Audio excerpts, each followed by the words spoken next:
生命嘅流動，又繼續開始啦。阿卡西記錄3.0，宇宙嘅禮物正在派發。好多時候我哋都忘記咗，其實我哋一直都係嗰個幸運兒。由於生活嘅環境，從細到大嘅教育，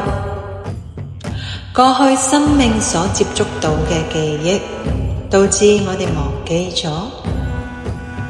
我哋一直都係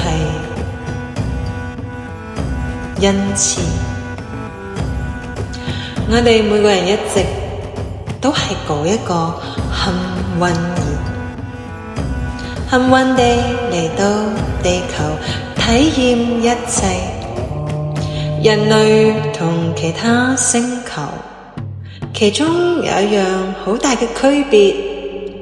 就係情感自然嘅流動。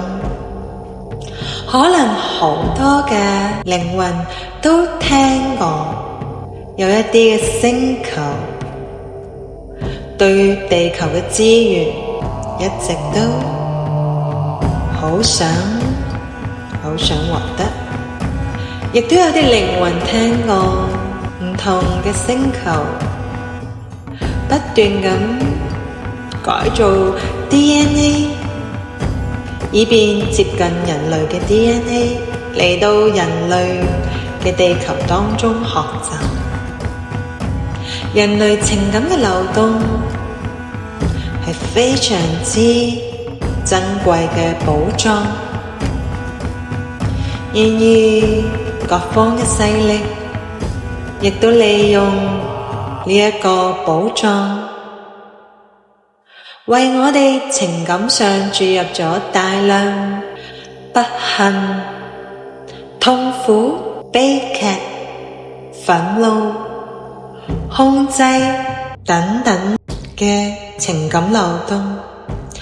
導致我哋原先幸運、幸福、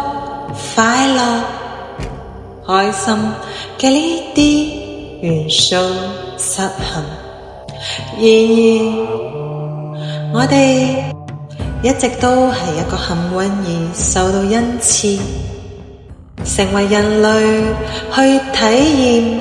並且有自由嘅意志去體驗其他嘅痛苦。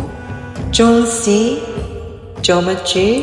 縱使眾多100%已開悟嘅智者了解到實際嘅實相，但是依然陪伴住我哋每一位去體驗一切我哋想體驗嘅，連我哋體驗痛苦亦都係自由嘅，一直在等待我哋醒悟過來，醒悟我哋其實都係幸運兒，幸運從來未離開過，就好似無條件嘅愛從來都未離開過，只係等待